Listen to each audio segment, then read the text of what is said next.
Thank you for keeping faith with us and staying for the news. In our first story, we talk politics.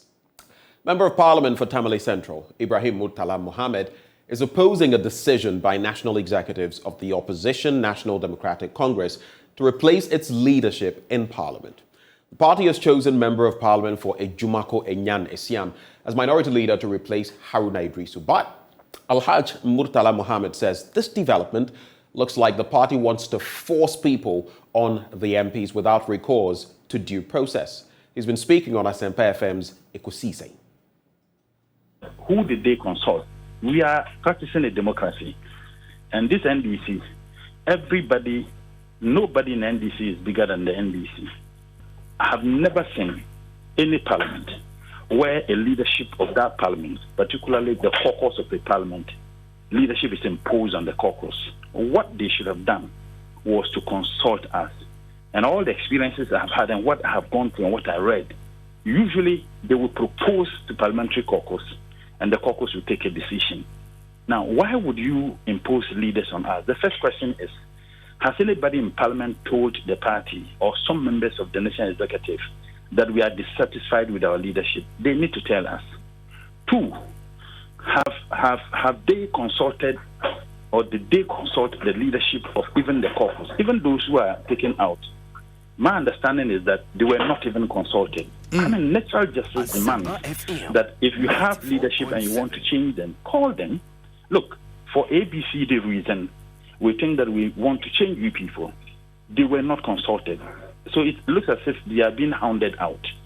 And that is why I think that it is not appropriate. And in any case, the timing is completely wrong. This is not the time we should be rocking the boat. This is not the time we should be engaging. As I talk to you now, there are the main issues that Ghanaians are preoccupied with. That debt restructuring, the Auditor General's report, these are of very important issues to the Ghanaian people. Now, we are having these discussions and boom, leadership have been changed without consulting the parliamentary caucus. I think it is undemocratic. I think that the democratic principles and holding same, it is not limited to any political party. Everybody, including the NDC, must respect that.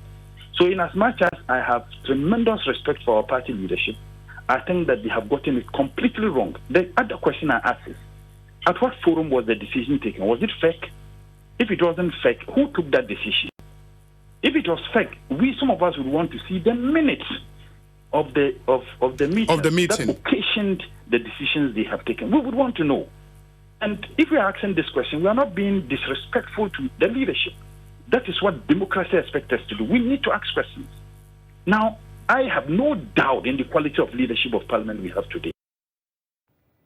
Well, Chairman of the NDC, Johnson Esiedun Ketia, explains the objective of their action is to achieve regional balance. He spoke to Blessed Soga on the Pulse.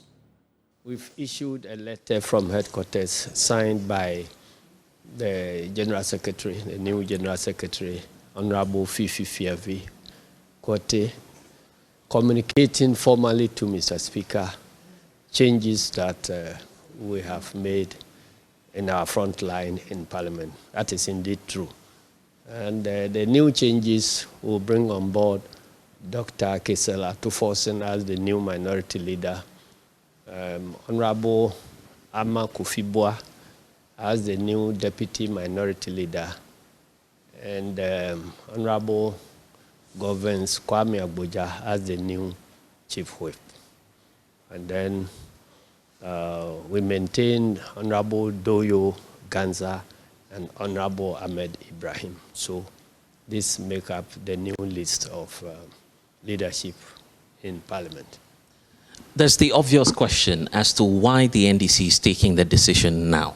We started reorganization of our structures to be able to position ourselves to fight election 2024. And in terms of why, it means what it tells you is that the only constant thing in nature is change. And so since the environment is changing, leadership and many other things must change along the new environment.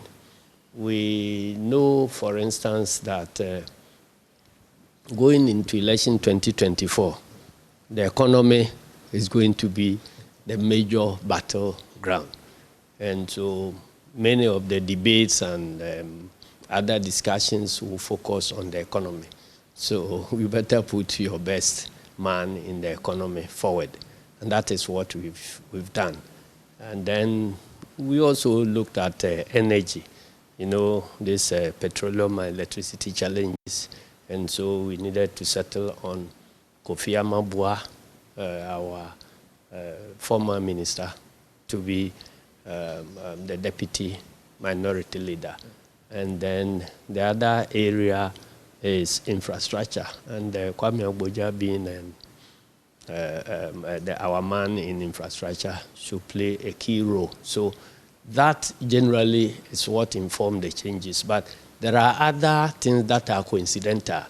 You take the leadership of Parliament, we are bound to organize ourselves in such a way that, by and large, we provide for regional balance and other balances in our ways of doing things. And so since it is very difficult to get representation of 16 regions in 5 appointments, you need to do a lot of mathematics. And our view is that the balance cannot be secured with only one segment of the party. So the elections have turned out certain leaders. We already have other leaders that are already existing. And then also, if we are doing appointments, we take all these as a whole to try and see how we can get a fair balance. When you look at Western region, it's one region that has not been represented on the front bench for a long while. I remember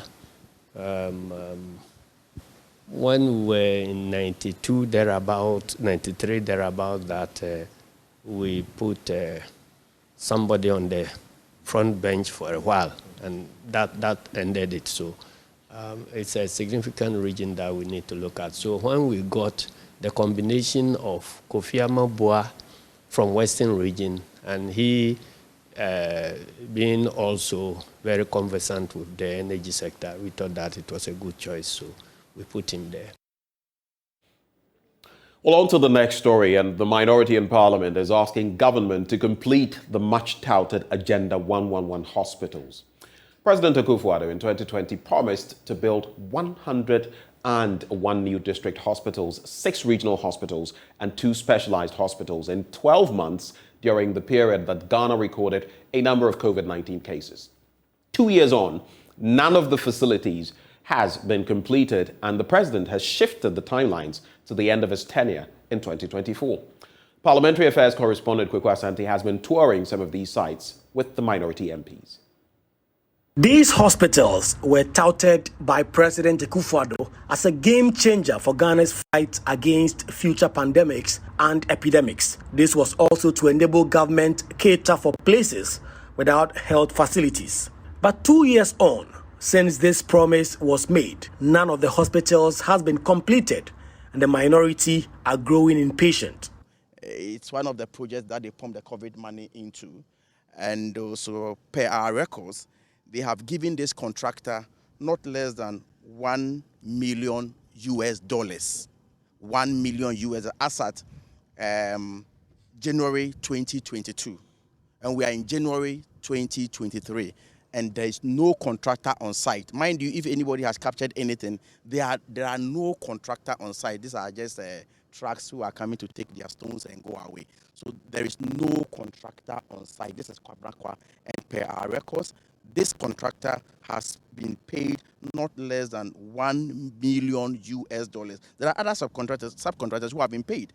I can see here, Gale Limited have been paid almost $81,000. I think that the commitment to the Agenda 111 is not there. They have only set out to, set out a lot of uncompleted sites. so that they will push the burden on future governments. So that is, oh, we started this. When elections are approaching, they will say, oh, we started this, your hospital. Vote for us to come to power so that when we come, we'll come and complete. I have said these over and over and over again. Kwabena Minta Kando says only a handful of these hospitals can be completed by 2024. Most of the contractors have been given mobilization to go to site, including this contractor has been given mobilization. And mobilization of not less than $1 million has been given to the contractor to go to site. Now, this is the state of affairs on site. So, when the president said that during the 2023 budget review, we demanded that the Agenda 111 Secretariat appeared before the Parliamentary Select Committee on Health. When they came, they told us, and they are on record, and I can show you, that they are saying that the Agenda 111 can only be handed over to this nation after 2027, not 2024.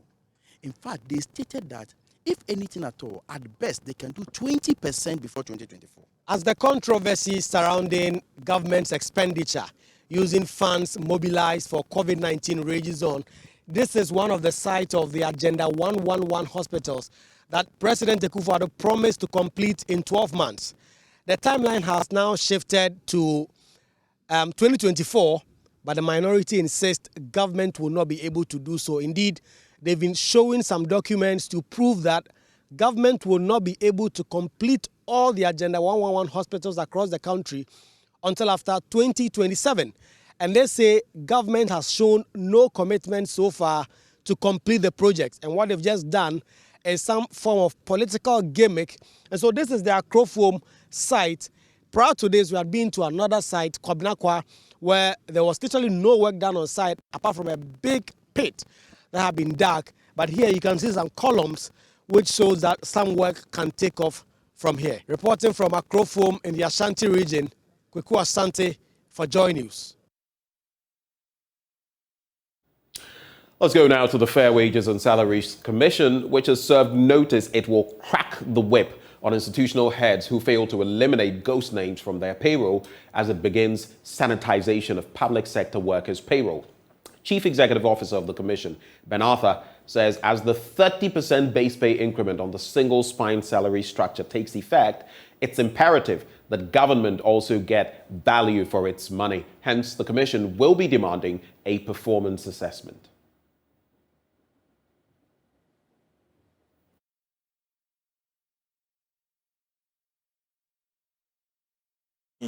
Is to advise government on performance management indicators and to be able to link pay to productivity. But going straight to productivity could be problematic because you have to really sit down, develop indices, the culture of the people.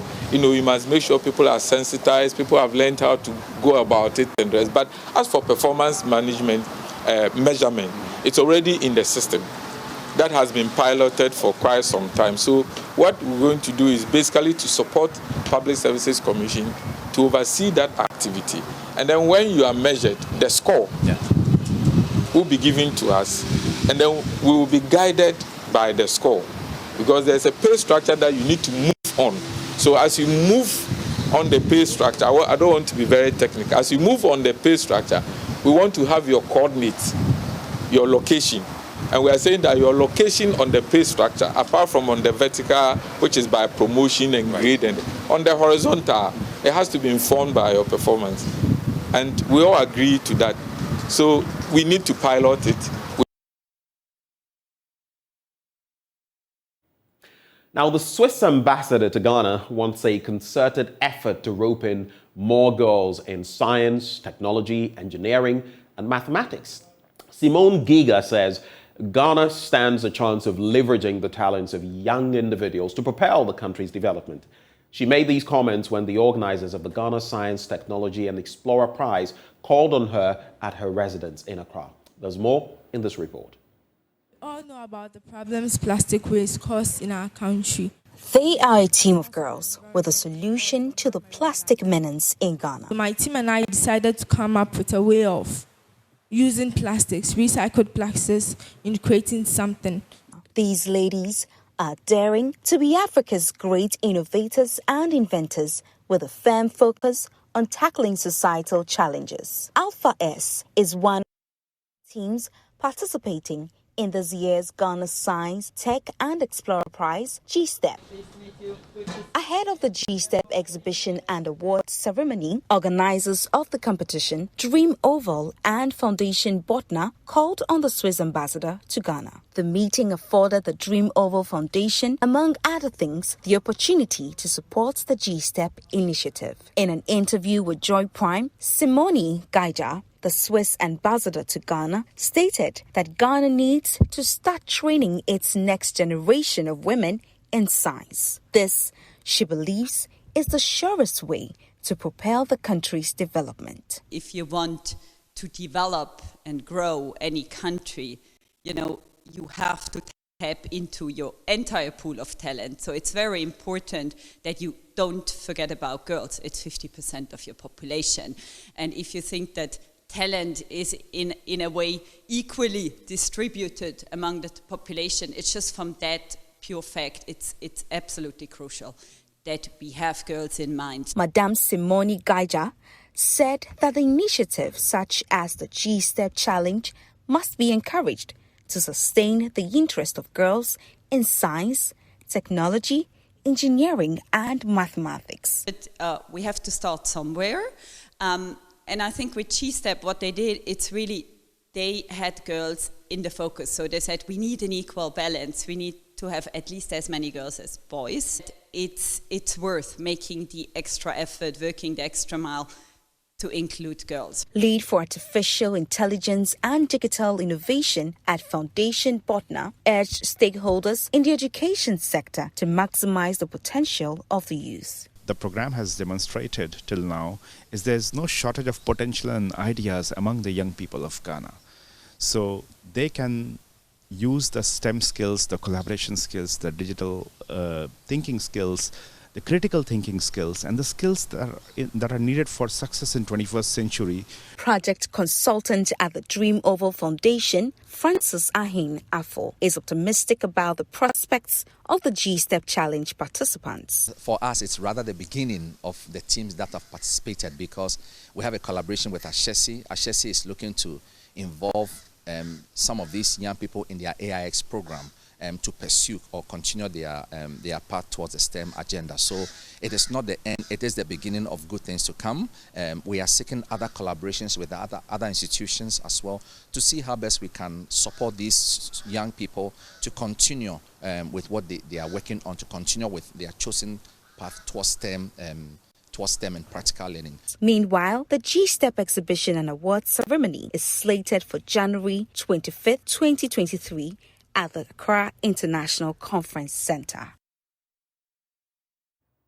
Well, up next, the government is expected to spend $31.4 million on what it calls post-COVID-19 skills development and productivity enhancement projects. The project is a 5-year agreement signed with the African Development Bank. There is more in this report put together by Jacqueline Ansoma Yabua. The Post-COVID-19 Skills Development and Productivity Project is an initiative by the government of Ghana launched on Tuesday in Accra.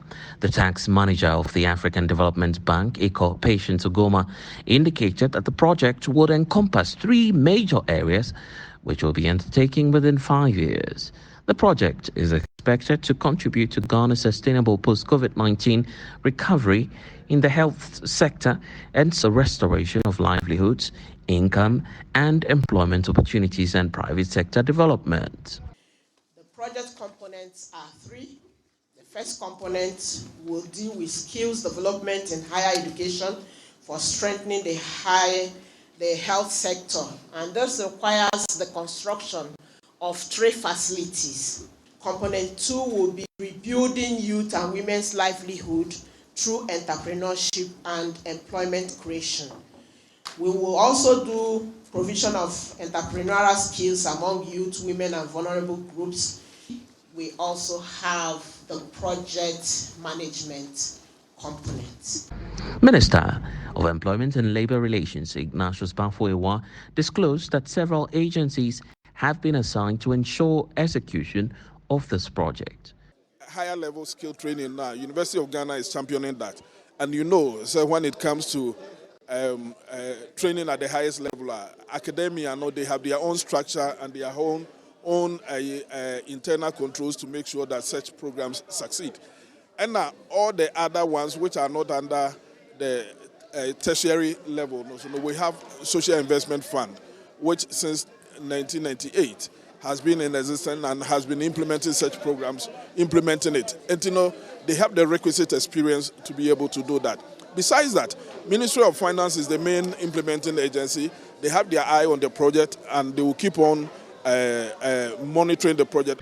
Head of the African Development Bank Desk at the Ministry of Finance, Emmanuel Fujo, disclosed that the Ministry of Finance would improve its monitoring to guarantee that monies to be allocated to the project are used judiciously. They have all spelled out in clear terms what they are going to use the money to do. I indicated that at the Ministry of Finance, we are going to step up our monitoring and supervision role to make sure that the intended purposes for this money is achieved.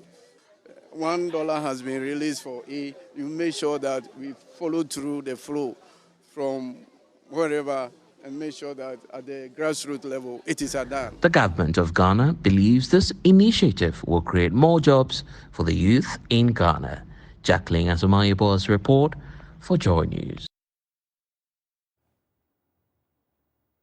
And that's how we sew it up for the news. Up next, the news review. Do stay.